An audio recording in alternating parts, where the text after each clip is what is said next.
Assalamualaikum warahmatullahi wabarakatuh. Waalaikumsalam warahmatullahi wabarakatuh. Perkenalkan, kami dari kelompok 1. Nama saya Faisal Ade Putra. Nama saya Imam Taufik. Nama saya Dandi Ramadan. Nama saya Bekri Farizi. Nama saya Abdul Putra. Nama saya Alif.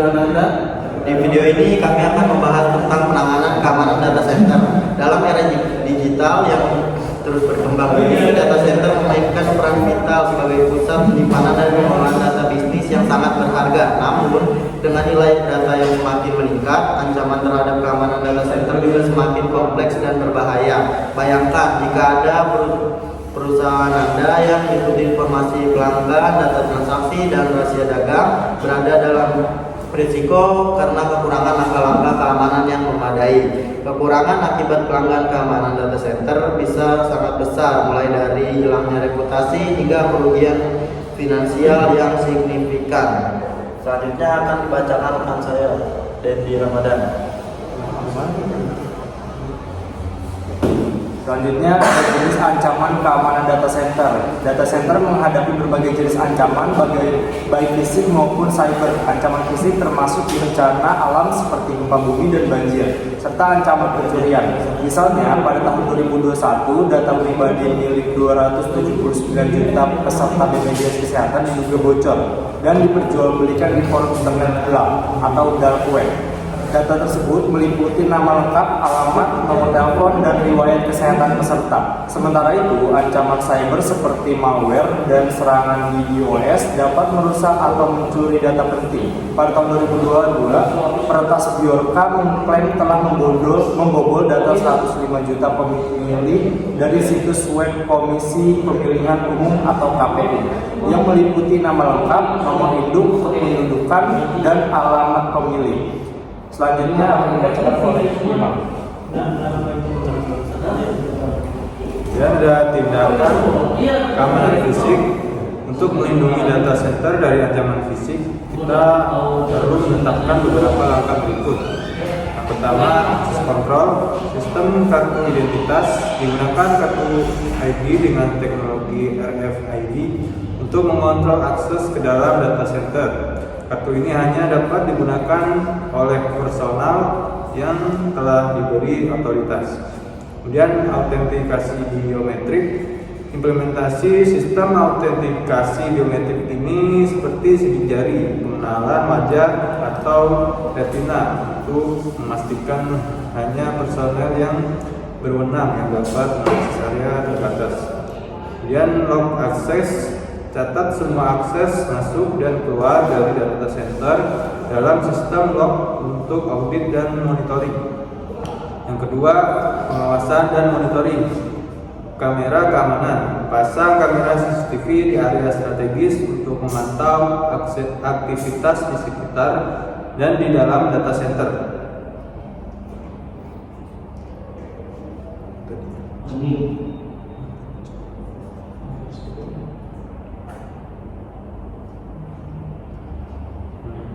Yang ketiga, desain struktur dan bangunan.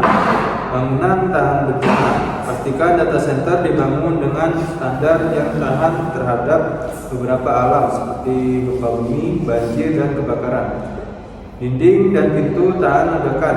Gunakan material yang tahan ledakan untuk dinding dan pintu di sekitar area data center untuk melindungi dari ancaman fisik. Dan redundansi infrastruktur. Pastikan ada infrastruktur redundansi untuk listrik, pendinginan, dan jaringan agar data center tetap beroperasi dalam situasi darurat. Keempat, ada sistem pengendalian lingkungan, pendingin dan pengatur suhu. Pasang sistem pendingin yang efisien untuk menjaga suhu di dalam data center tetap stabil dan mencegah overheat.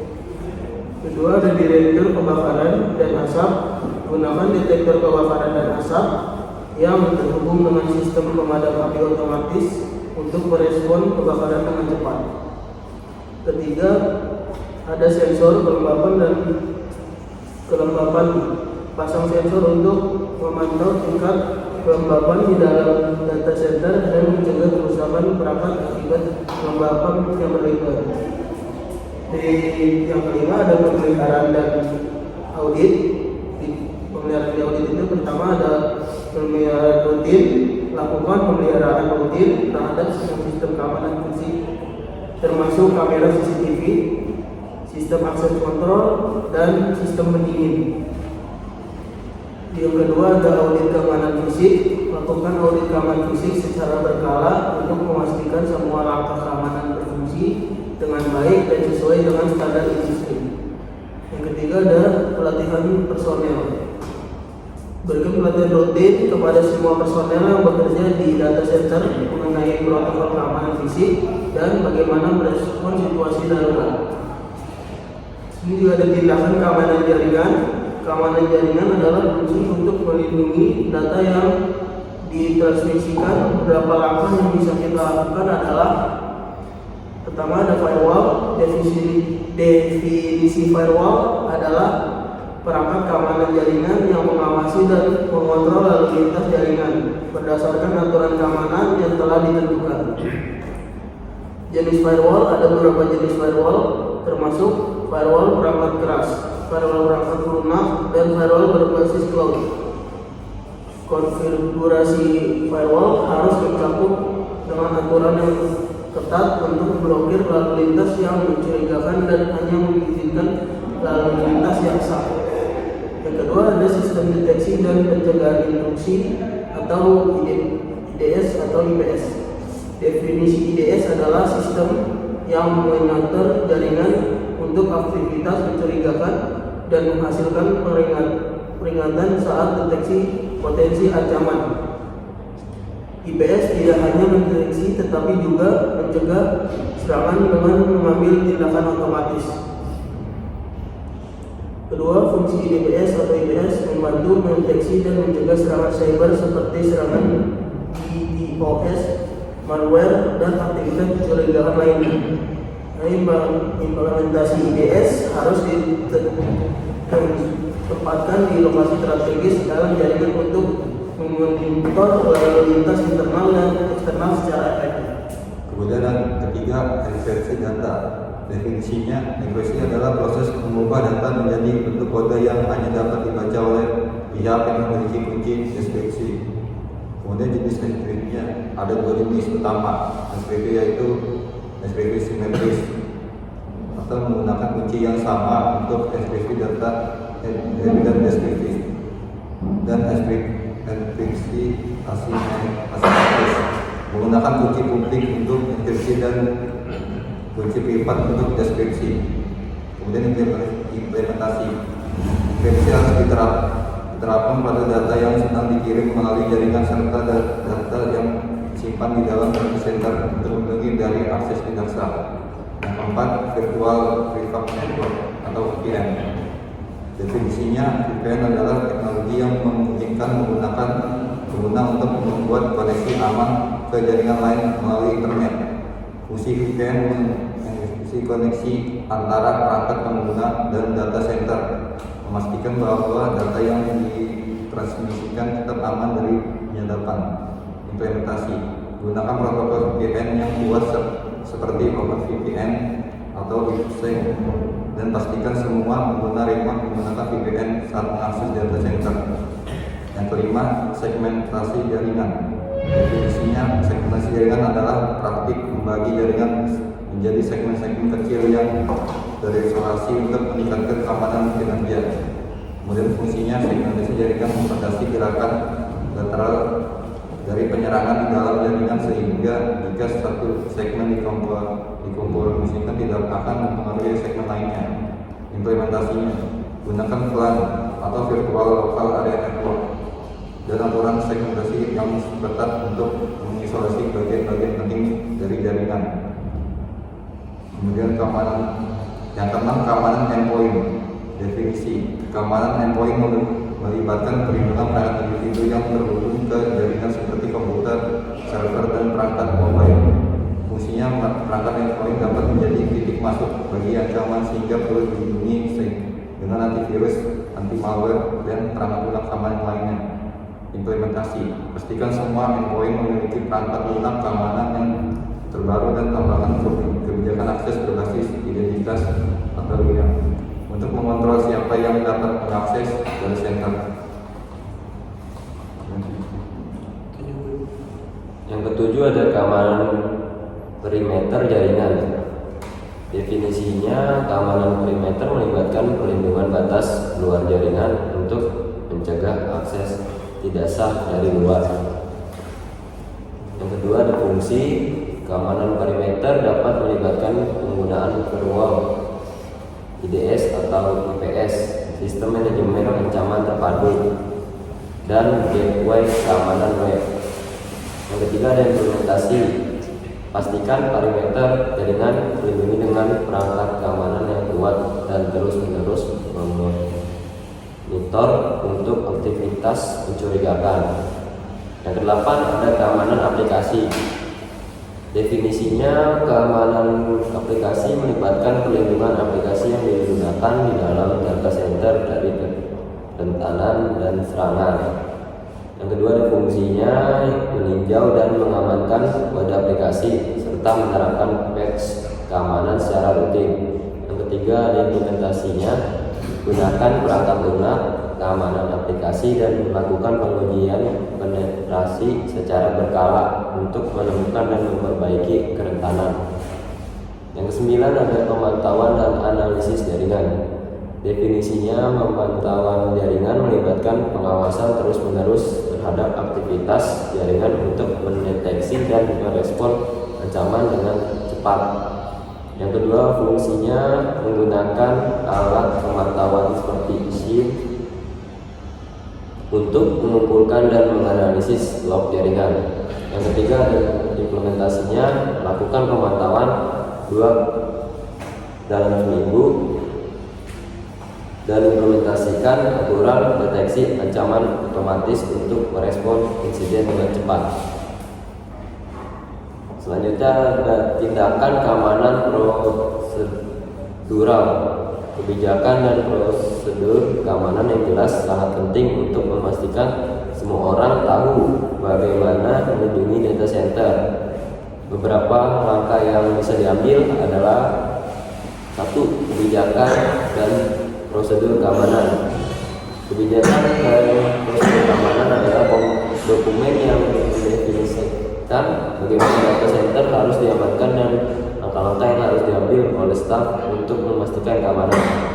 Implementasinya menyusun kebijakan keamanan yang mencakup semua aspek operasional data center, termasuk akses fisik, keamanan jaringan, dan penanganan data sensitif.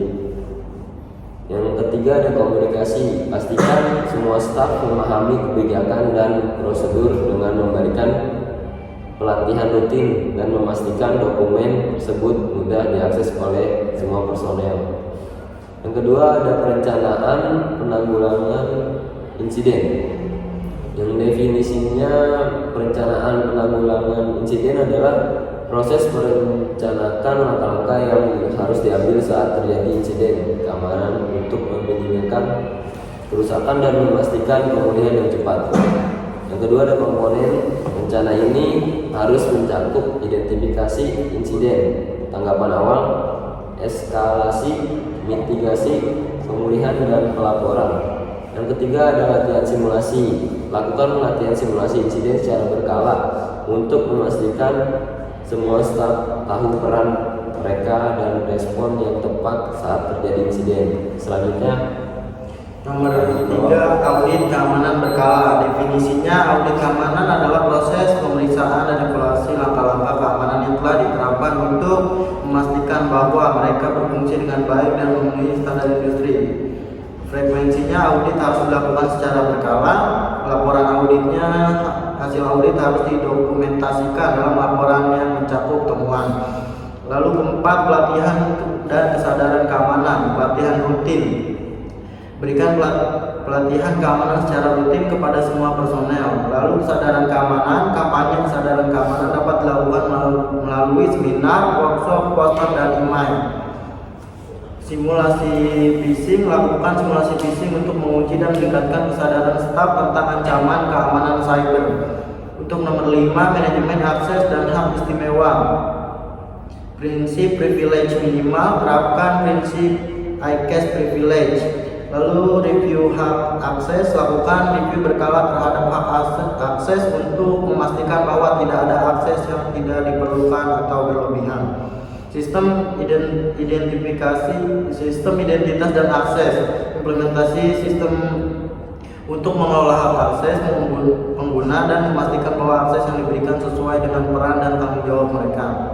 Lalu keenam, backup data dan pemulihan bencana. Backup datanya, lakukan backup data secara berkala dan simpan salinan backup di lokasi yang aman. Lalu pemulihan bencana, buat dan uji rencana pemulihan bencana yang mencakup prosedur untuk memulihkan operasi setelah terjadi bencana. Pengujian berkala, uji rencana DRP secara berkala untuk memastikan bahwa semua prosedur dapat dilakukan dengan lancar dan efektif. Yang ketujuh, kepatuhan regulasi dan standar industri. Identifikasi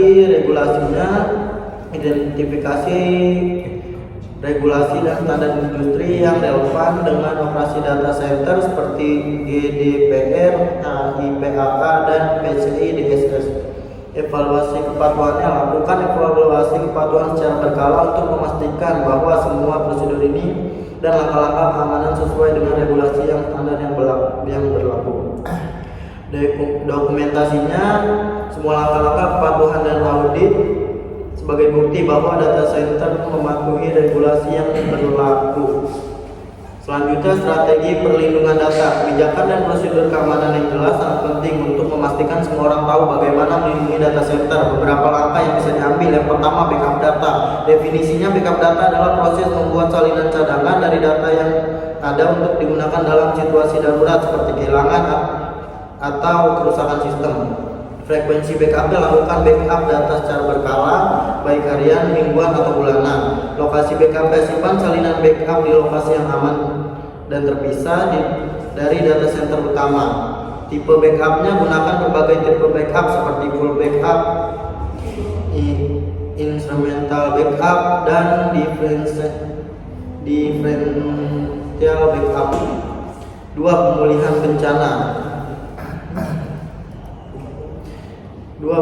bencana. Definisinya, DPR adalah rencana yang detail untuk pemulihan sistem data setelah terjadi bencana. Komponen DPR harus mencakup langkah-langkah identifikasi bencana, tanggapan awal, pemulihan sistem, dan pemulihan data. Lalu pengujian dan simulasinya, uji DRP secara berkala melalui simulasi bencana untuk memastikan bahwa rencana tersebut dapat diimplementasikan dengan baik secara terjadi bencana nyata. Lalu yang terakhir, dokumentasi. Dokumentasikan semua prosedur pemulihan dan update DRP secara berkala untuk mencerminkan perubahan dalam infrastruktur dan teknologi. Lalu yang ketiga akan disampaikan oleh rekan saya.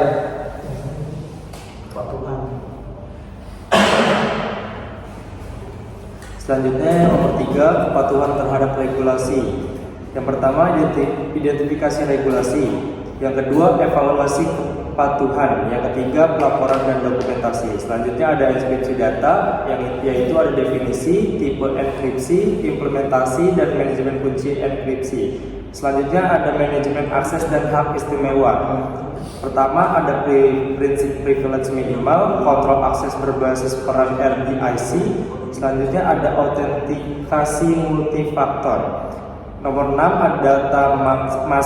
ada data masking tokenization, yaitu ada data masking, tokenization, implementasi. Selanjutnya nomor 7 pemantauan dan deteksi anomali. Pemantauan berkelanjutan, selanjutnya ada deteksi anomali dan respon cepat. Nomor 8 pendidikan dan kesadaran keamanan. Ada pelatihan rutin, simulasi keamanan dan kampanye kesadaran. Kesimpulannya adalah keamanan data center adalah proses yang berkelanjutan dan kompleks yang memerlukan perhatian penuh serta upaya dari pihak yang terlibat. Dalam era digital yang semakin maju, data center menjadi tulang punggung bagi banyak bisnis dan organisasi. Menyimpan serta mengelola data informasi yang sangat berharga. Oleh karena itu, memahami dan menerapkan langkah-langkah keamanan yang efektif adalah suatu keharusan. Sebagai penutup video, kami mengajak Anda untuk memprioritaskan keamanan data center Anda. Investasikan dalam teknologi dan sumber daya yang diperlukan untuk melindungi data Anda dari ancaman yang terus berkembang. Ingatlah bahwa keamanan data bukan hanya tanggung jawab tim IT, tetapi juga tanggung jawab bersama seluruh organisasi. Terima kasih telah menonton video kami tentang penanganan keamanan data center. Kami harap informasi yang telah kami sampaikan dapat membantu Anda dalam memahami pentingnya dan melindungi keamanan komputer. Tetap waspada dan selalu prioritaskan keamanan data Anda. Sampai jumpa di video selanjutnya. Terima kasih. Dadah.